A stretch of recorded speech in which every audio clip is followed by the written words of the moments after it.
वास्तव में उस पाषाण में सूर्य मंत्र देने वाले कोई होते हैं तो आचार्य परमेष्ठी होते। आप लोगों का कितना विशेष पुण्य है कि आचार्य भगवान जो बड़ौद से दिल्ली की ओर गए, लेकिन इस कांदला भूमि का कितना पुण्य है कि दिल्ली से पुनः इस भूमि की ओर जो इस पंचकल्याणक प्रतिष्ठा महोत्सव के लिए कल आने वाले हैं। कल यह कांदला भूमि कोई सामान्य भूमि नहीं रहेगी, कल ये स्वयं तीर्थ भूमि हो जाएगी। आचार्य भगवान कहते हैं, जी गुरु चरण जहां धरे जग में तीर्थ होए। अरे जिनके चरण जहां पड़ जाते हैं वो भूमि, वो स्थान जब तीर्थ का रूप ले लेता है। ये तीर्थ बने कैसे हैं पंडित जी? ये तीर्थ ऐसे ही नहीं बने। अगर निर्ग्रंथों ने तपस्या नहीं की होती तो आज सम्मेद शिखर और आदि जो तीर्थ हैं उनको हम पूजने जाते हैं, वो पूज्य हुए कहते। वो निर्ग्रंथों ने तप किया तभी तो पूज्य हुए। ऐसे निर्ग्रंथ तपोधन कल हमारे इस पंचकल्याणक प्रतिष्ठा महोत्सव में सुबह उपस्थित होने वाले हैं। हम देखेंगे कि आचार्य भगवान, कई लोग शायद ऐसे भी होंगे जो कल पहली बार दर्शन करें, हालांकि सबने कर लिए होंगे क्योंकि बड़ौत में ही चतुर्मास था, कांदला से बड़ौत कोई ज्यादा दूर नहीं था। फिर भी उतने पास से नहीं किए हों तो ये 5 दिन में हम इतने अच्छे से यहाँ पर देव शास्त्र गुरु की आराधना करें, गुरु की भक्ति करें, गुरु की भैयावृत्ति करें, उससे हमें असीम पुण्य प्राप्त होगा। पंचकल्याणक तो भगवान का ही हो रहा है, लेकिन हम भी उससे कुछ ना कुछ अपने जीवन में ढालें। ऐसा नहीं है कि सिर्फ यहाँ पर नाटक नृत्य भक्ति करने आए चले गए, नहीं, उस पंचकल्याणक की क्रियाओं से, उस पंचकल्याणक के प्रमुख सारी चीजों से कुछ ना कुछ सीखें और अपने जीवन में ढालें कि कैसे एक सामान्य जीव उस परमात्मा पद को प्राप्त हो गया। वो भी सामान्य ही थे, आदिनाथ भी पहले सामान्य ही थे, महावीर भी पहले सामान्य ही थे, लेकिन उन्होंने ऐसा उद्यम किया, ऐसा पुरुषार्थ किया कि वो परमात्मा बन गए। आज गर्भ कल्याणक का पूर्व रूप है। हम आपका समय ज्यादा नहीं लेंगे क्योंकि अभी यहाँ राज दरबार लगने वाला है। हम तो बस आपसे यही कहेंगे, आपको ये जो 5 दिन मिले हैं, आचार्य भगवान का सानिध्य मिला है, ये 5 दिन ऐसे व्यर्थ मत जाने देना। सिर्फ नाटक आदि देखने में व्यर्थ मत जाने देना। एक हमारे सरस पंडित जी आ रहे हैं, एक क्रिया को इतने अच्छे से देखना, आचार्य भगवान को दोनों समय इतने अच्छे से सुनना। जब आचार्य भगवान का प्रवचन होता है तो किसी को शांत नहीं करना पड़ता, सभा स्वयं में शांत हो जाती है। ये जिनवाणी की महिमा है।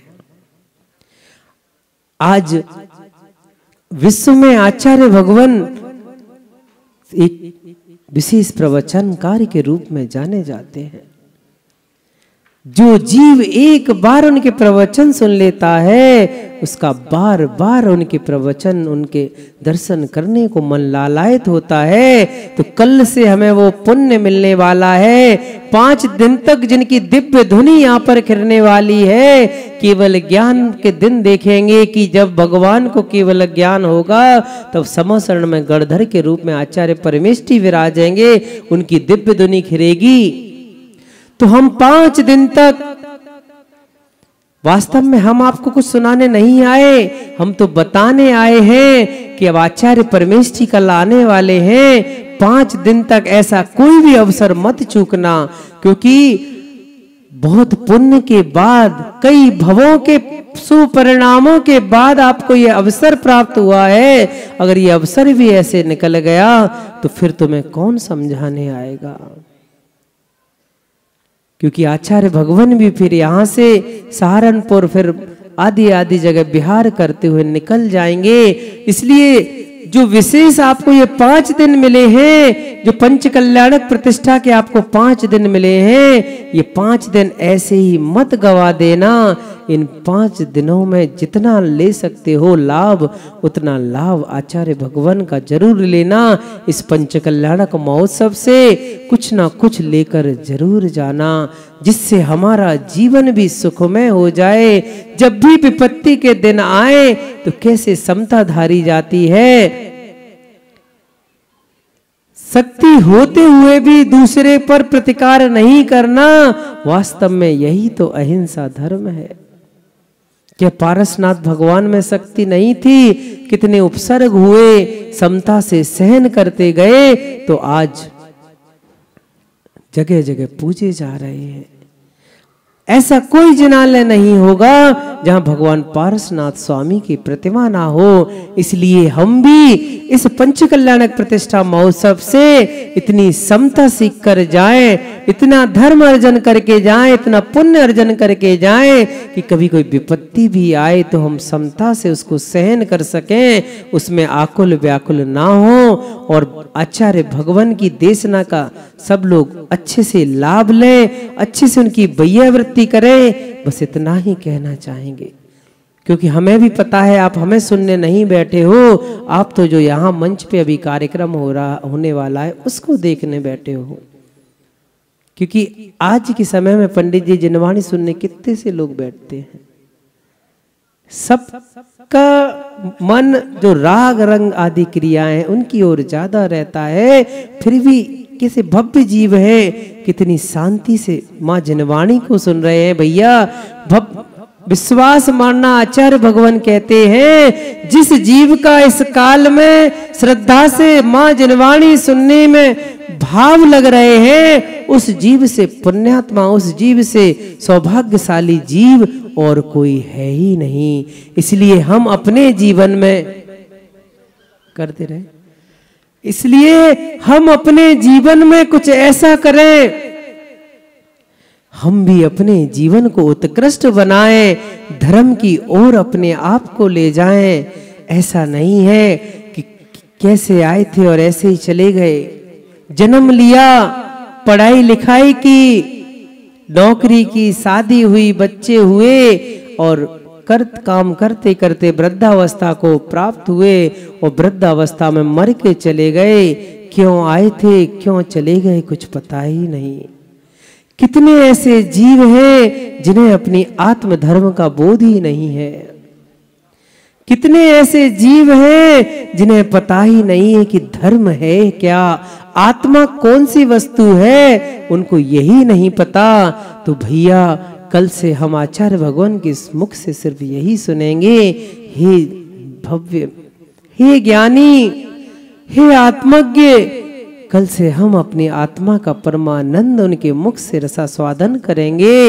इसलिए हे भव्यो, यदि जीवन में उत्थान चाहते हो तो मां जिनवाणी की शरण में आओ, क्योंकि इस जिनवाणी के अलावा इस संसार से पार लगाने वाला कोई दूसरा नहीं है। इसलिए सच्चे देव शास्त्र गुरु की शरण जो आपको मिली है, कई पुण्य के उदय से आपको ये देव शास्त्र गुरु का समो शरण प्राप्त हुआ, संगम प्राप्त हुआ, इसका हम अभी भी लाभ ना ले पाए तो हमसे बड़ा दुर्भाग्यशाली कौन होगा। इसलिए आपका जिनालय कितना सुंदर है। जब हम पहली बार यहाँ आए थे, अभी 15 दिन पहले 16 तारीख को जब इस मंडप की शिलान्यास हुआ था, उसमें हम आए थे।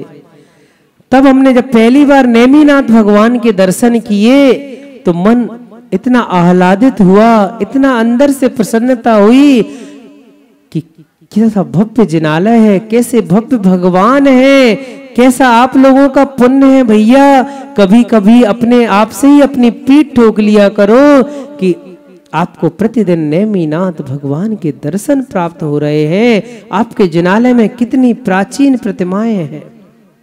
आचार्य भगवान कहते हैं कि एक जिनालय के दर्शन मात्र करने से वहां की समाज का, वहां के लोगों का पता लग जाता है कि वहां के कितने सज्जन लोग हैं, कितनी सज्जन समाज है। ये वहां के जिनालय को देखकर पता लग जाता है। वास्तव में समाज की शोभा अगर कोई है तो वो जिनालय से होती है भैया।